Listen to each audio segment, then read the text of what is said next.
He had always known his boss loved the spotlight, but he hadn't expected to be dragged into it as the target of ridicule. In front of the entire office, with laughter ringing out like applause, the boss chose him as the joke of the day, mocking his ideas, his voice, even the way he dressed.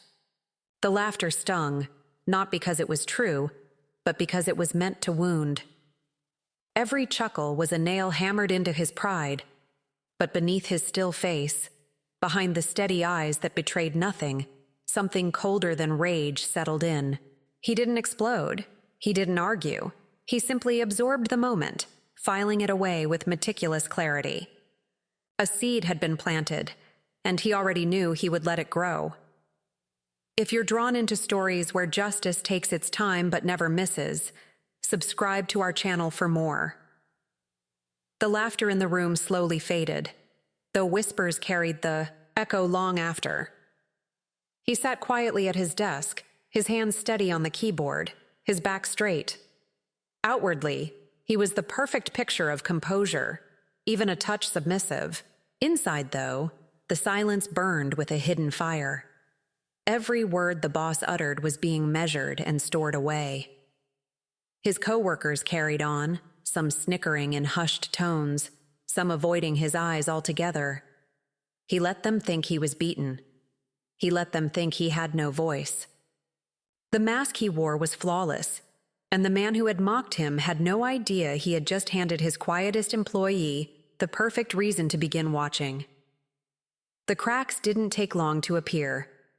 The boss had always been arrogant, but arrogance makes men careless. Promises made in passing, inconsistencies in his stories, the subtle manipulation of numbers. These were things others ignored, chalking them up to charm or confidence. But the protagonist had the patience of someone who understood that details, no matter how small, always told the truth. Flashbacks sharpened his focus. The time a colleague mysteriously lost credit for a project, the unexplained bonuses the boss collected, the way employees were pitted against each other. It was a pattern, one he had been blind to before. Now, he saw it clearly. The man at the top wasn't a leader. He was a parasite, feeding on the efforts of others. Instead of reacting, he leaned into the role of loyal subordinate.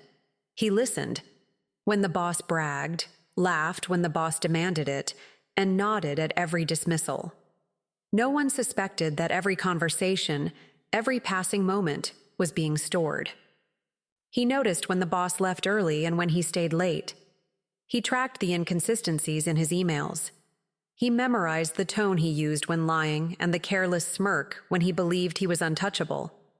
Each interaction became another piece of leverage. The act of loyalty became his disguise, and the deeper he played the role, the more the boss believed in it. But power has a way of blinding those who hold it too tightly. The boss became reckless. He flaunted his success without realizing the threads of his deceit were already fraying. He mocked more openly, sneered more often, and ignored the silent man who once stood humiliated in the center of the room. That ignorance was his fatal mistake. He underestimated the very person who had the clearest view of his flaws. Pride had made him deaf and blind, and every laugh at his employees' expense was another step toward the cliff he couldn't see. It was time to pull the strings. Quietly, carefully, the protagonist set the trap. He forwarded the right emails to the right people without attaching his name. He ensured that documents showing discrepancies reached the higher-ups. He maneuvered meetings so the boss would contradict himself in front of those who mattered. And he did it all from the shadows, without ever appearing involved. The boss's empire was built on illusions, and now, those illusions were being stripped away, layer by layer. All it would take was one final nudge to collapse the facade. And then, broad daylight arrived. The moment came during a presentation, the very place where the boss thrived, basking in his own glow. The numbers on the screen contradicted his promises. Questions came, sharp and relentless, each one cutting through his arrogance.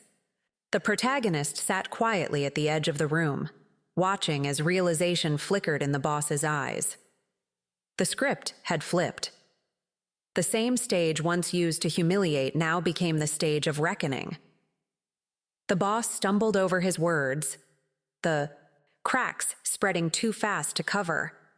The downfall was swift and merciless. The titan who had once stood untouchable was now drowning in the evidence of his own deceit. Whispers filled the room, but this time they weren't laced with laughter. They were laced with judgment. The protagonist didn't gloat, didn't smirk, didn't say a word. He simply watched as the boss's empire collapsed under the weight of lies he had once worn like armor. Justice wasn't loud. Justice was silent, devastating, and undeniable, and when it was over, he walked away. No victory speech, no backward glance. The ruins of the old power dynamics smoldered behind him, but he carried no need to revel in them. He had grown stronger, untouchable. His silence now a shield rather than a mask. The boss had mocked him for being invisible, and now that invisibility had become his greatest weapon. True revenge wasn't about destroying someone else. It was about walking away without needing their downfall to define you. With every step forward, he proved that the best revenge is success, and the best closure is silence. He had given his loyalty to the company for years, believing that diligence and humility would one day be enough. But the moment the boss's laughter filled the crowded room, slicing through him like a blade, that illusion shattered. Every eye had turned toward him, waiting for his reaction as the boss mocked his work, his dedication, and even his worth as a man. He did not flinch. He did not argue. He stood in silence while the sound of ridicule hung heavy in the air. Yet inside, something shifted. The quiet loyalty that had once bound him to this place turned into a steady, burning resolve. Betrayal was not always a knife in the back. Sometimes it was a smile in front of a crowd. The others mistook his silence for weakness. They didn't see the way his eyes hardened, or the way his jaw set with unspoken determination. What they thought was defeat was, in truth, his greatest strength. While the boss thrived on arrogance and noise, he thrived on stillness and control. Rage would have been predictable. Tears would have been satisfying to his tormentor. Instead, he offered nothing but composure, a mask so perfect it unnerved those who looked too closely. Behind it, his mind was already moving, piecing together a future where this humiliation would not end him. It would remake him. The longer he watched, the clearer the truth became. His boss was no titan, no visionary. He was an insecure man propped up by volume and cruelty, flaunting false power to mask a hollow core. Every insult, every jeer, was nothing more than a desperate attempt to feed an ego that starved without constant applause. He built his authority not on respect, but on fear and humiliation. And yet, like all tyrants, he believed himself untouchable, blind to the quiet intelligence of those he crushed beneath him. Years passed in this silence. While the boss strutted in the spotlight, the company survived on the protagonist's unseen labor. Projects delivered on time bore the boss's name. Ideas that reshaped departments were claimed by his voice. Promotions went to others while the architect of it all faded into the background. Carrying the weight of it alone was exhausting, but he bore it with unyielding patience, watching, recording, and waiting. Every stolen credit was another brick in the wall being built against the man who thought himself invincible. And then came the final insult.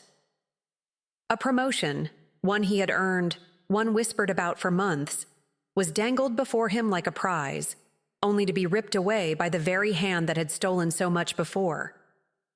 The boss's manipulations turned the decision against him, dismissing his years of sacrifice as if they were nothing.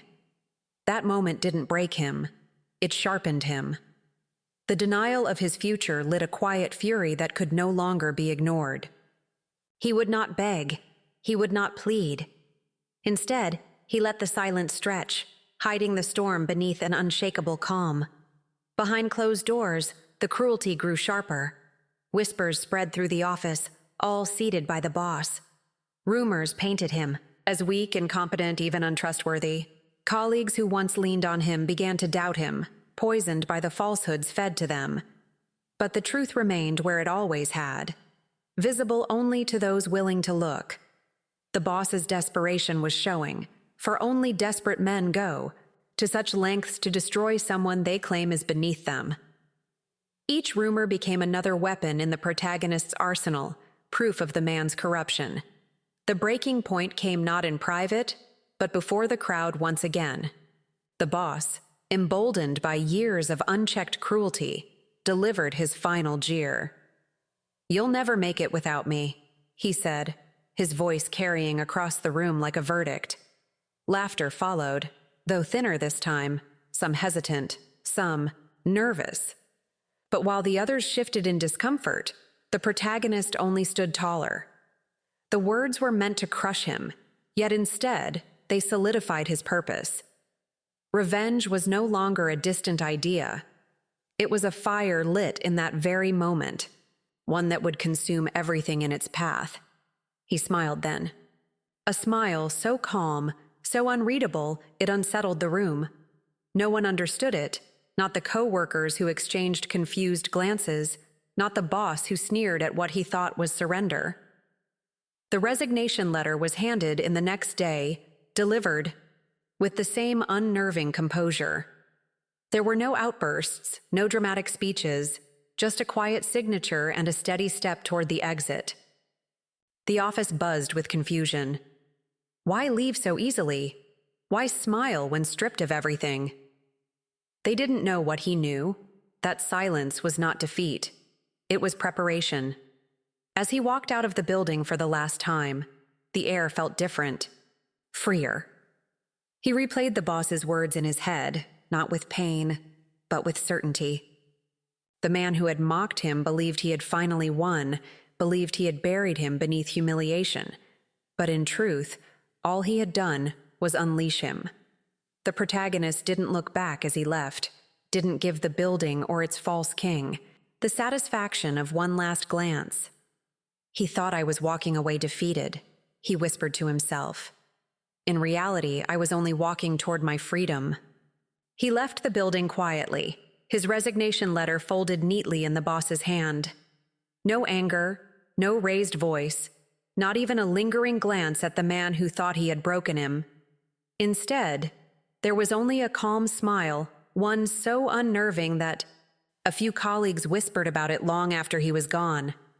To them, it looked like surrender. To the boss, it was proof that he had won.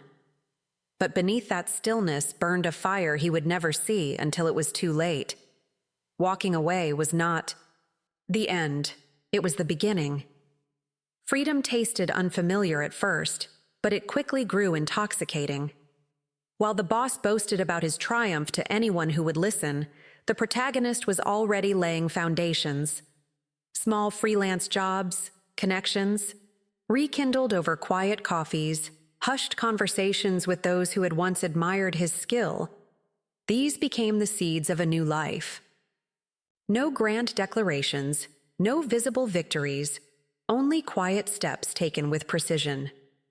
He built his independence in silence, knowing that strength grown in the shadows would one day outshine borrowed power. That strength soon took form. A rival, subtle and unseen, began to emerge. It was not yet a company with a name, but the pieces were falling into place. Projects once deemed insignificant by his former boss became stepping stones. Every successful delivery, every satisfied client, sharpened his reputation. The empire he was building was not meant to match the old. It was meant to eclipse it. And every move was calculated with a single end in mind: to outgrow the shadow of the man who once tried to bury him. At night, when the work was done, memories crept back like whispers. He remembered every insult, every jeer, every stolen idea paraded as brilliance by someone else's tongue. He remembered the way the boss's smirk widened with each humiliation, the way others clapped without realizing the theft unfolding before their eyes. Those memories didn't break him, they forged him. Each recollection became a reminder, each slight a record carefully stored for the day when those truths would matter most. And so he began to gather. Hidden files, old messages, receipts of corruption buried under years of arrogance. Patterns emerged, clear as day. Lies spun to clients, sabotage against employees, money siphoned in places no one bothered to look. Where others saw chaos, he saw a trail. He collected it all, piece by piece, never rushing, never exposing himself. To the outside world, he was gone. To the boss, he was forgotten. But in the shadows, he was watching, and he was building a case sharper than any weapon. Meanwhile, the boss basked in his supposed glory. At meetings, he mocked the man who had left, spinning tales of his weakness and predicting his inevitable return. At parties, he laughed with clients, boasting about how some people simply couldn't survive without him. Arrogance was his armor, blinding him to the storm forming in silence. He wore it so proudly that even those who began to doubt him hesitated to speak against him. His mask was intact, but cracks had already begun to form beneath it. Those cracks widened when the empire he flaunted began to tremble. Clients drifted away, small at first, then noticeable. Projects delayed, mistakes overlooked for too long. Trust that once seemed unshakable quietly eroded. But the boss dismissed it all. He told himself these were temporary lapses, the fault of others, not him. His pride refused to acknowledge that the foundation was crumbling. He never realized that every falter was being carefully observed by the one person he had underestimated most. While he lost sight of the smaller clients, the protagonist gathered them. The ones dismissed as unimportant, useless, and unworthy of attention became his allies. What the boss had thrown away, he nurtured, and in their loyalty, he found power. These clients carried influence he had never revealed, their connections reaching further than the arrogant man had ever cared to see. Each partnership forged in silence became another thread in the net he was weaving, invisible yet unbreakable. The web grew tighter with every passing month. The protagonist moved without detection, each decision pulling strings the boss didn't even know were attached to him. Competitors whispered of a rising force. Investors began to shift their gaze, and employees who once felt trapped under tyranny looked elsewhere for a leader worth following. Piece by piece, the man who thought himself invincible was being led into a cage crafted from his own arrogance. And all the while, the protagonist remained unseen, his hand hidden, his smile unbroken. In the end, the boss's fate was not to be struck down suddenly, but to walk straight into the jaws of the trap, believing he was still untouchable. Every insult, every theft, every act of cruelty had built the path beneath his feet, guiding him step by step toward ruin. What he thought was power had only ever been borrowed time, and as the final threads pulled tight, the truth was undeniable. Every move he made had been watched, every weakness exploited. He didn't know that every step he took was leading him straight into the trap that had been waiting all along. The boss had promised the impossible, convinced that his charm and bluster alone could secure the deal with the city's most influential client. Confidence radiated from him, a performance rehearsed countless times for anyone willing to watch. But when the deadlines collapsed and expectations crashed, his bravado faltered. Meetings once scheduled with certainty turned into chaos, and the client's patience dissolved faster than he could react. The promises that had been spoken like gospel now hung heavy as shame. For the first time, the facade cracked, revealing the reality beneath the polished mask. Overconfidence had met its match. Word travels fast in this world, and the whispers began almost immediately. Competitors, clients, and even the boss's own team exchanged knowing looks, murmuring about the spectacular failure. The carefully constructed image of infallibility trembled under the weight of speculation. Every boast he had made, every mockery he had delivered in conference rooms and lunches was now being replayed in hushed tones. His reputation, once untouchable, was aflame, and he did not yet grasp the subtlety of the danger forming just beyond his sight. What he did not know, what he could never have imagined, was that the client he had disappointed had already shifted allegiance. Quietly, strategically, the protagonist had built rapport and trust long before the boss even imagined a rival could exist. Each promise he failed to keep had been noted, every misstep catalogued in the protagonist's silent ledger. And now, without spectacle or announcement, the client had chosen competence over bluster. The seeds sown in whispered patience had blossomed into influence, invisibly tilting the scales of power. The protagonist moved without fanfare, delivering results that spoke louder than any boast or insult. Every project met on time, every detail executed flawlessly, every concern anticipated and addressed before it arose. There were no speeches, no pointed reminders of past grievances.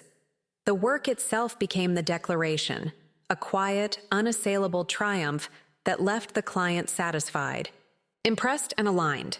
Revenge had taken the form of perfection, and the world would notice without a single word spoken. When news of the client's satisfaction inevitably reached the boss, the realization hit like a blow. The man he had considered insignificant, the one he had mocked and undervalued, had ascended where he had stumbled. Respect, loyalty, and confidence now circled the protagonist, while the boss grappled with disbelief. The tables had turned subtly yet completely, and for the first time, his former employee's shadow loomed larger than his own. Desperation followed quickly. Clinging to the remnants of arrogance, the boss tried to explain it away as luck, as a fleeting alignment of circumstances. "It won't last," he muttered to himself, repeating it as if the words could conjure reality into his favor. But doubt had taken root in his mind, gnawing quietly at the foundation of his ego. Each attempt to dismiss the success only reminded him of his own miscalculation, and he began to notice things that he had always ignored: the steady loyalty of clients, the praise whispered behind closed doors, the reliability that only experience and care could cultivate. As the weeks passed, the market itself seemed to shift. More clients quietly moved away from the faltering promises of the boss, seeking instead the dependability and insight of the protagonist. Without spectacle, without confrontation, the power dynamic tilted. Those who had once been content to watch the boss's theatrics now placed their trust where it would be honored, where competence replaced bluster. The boss's empire wavered under a silent pressure he could neither see nor counteract, and then, in a single meeting, across a table he thought would bend to him, the boss met the protagonist's gaze.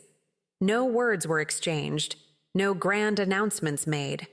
But in that instant, he saw it, the realization, slow and terrifying, that the man he had undervalued, the one he had believed powerless, now held sway over what he had failed to protect. Fear flickered in his eyes for the first time, a shadow where pride had always lived. And in that moment, the protagonist understood fully that the game had changed, irrevocably. And for the first time, I saw it in his eyes.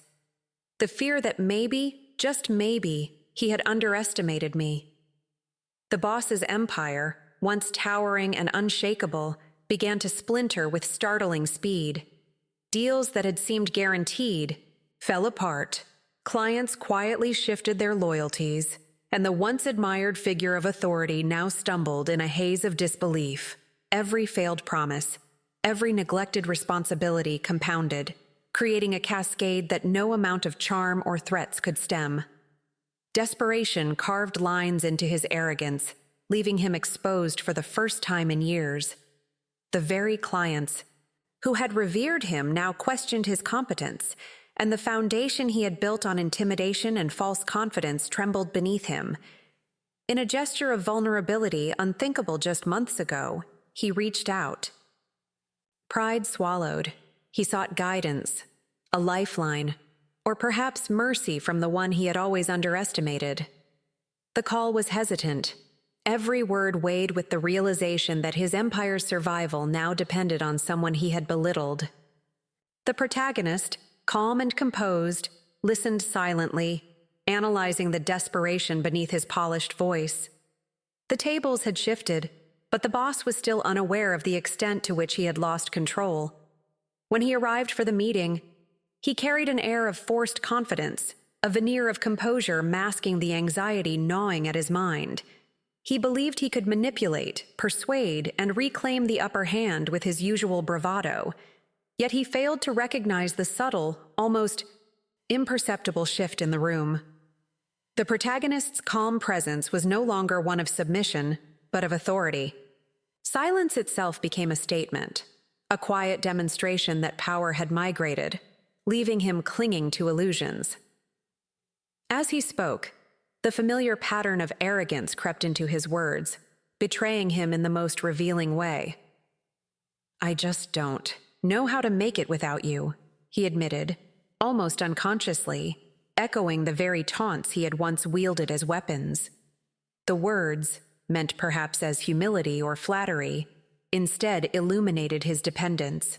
The room seemed to contract around the weight of his confession, every syllable a confirmation of the role reversal that had been quietly orchestrated over months of careful strategy. The protagonist seized the moment with the precision of someone who had waited years for this exact point. Calmly, deliberately, a choice was presented. Accept a diminished role, confined to a shadow of his former authority, or face complete exclusion. There was no shout, no fury, only a measured assertion of dominance that left no ambiguity. The humiliation delivered was surgical, a lesson in power without anger, in control without spectacle. Silence fell afterward, but it was not emptiness. It carried the resonance of victory, the satisfaction of a long game played with patience and intelligence. The protagonist did not gloat, did not seek to crush for the sake of cruelty. Instead, triumph manifested quietly, a testament to strategy, resilience, and restraint. Every decision, every calculated move had led to this perfect equilibrium, where justice was measured and complete.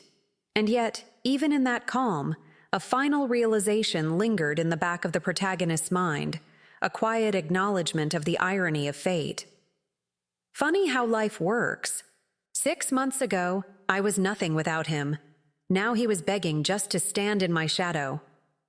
The tables had turned completely, the arc of power redrawn with precision, leaving the former titan humbled, the quiet strategist untouchable, and the lesson clear.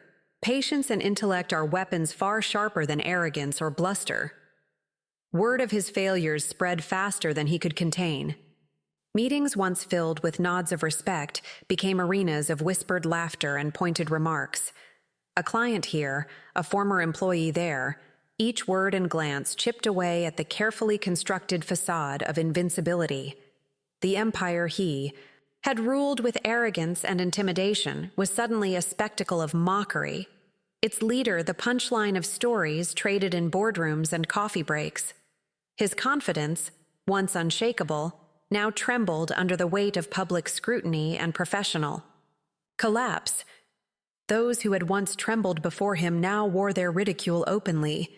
Former employees, once silenced by fear, shared tales of his petty humiliations and irrational demands.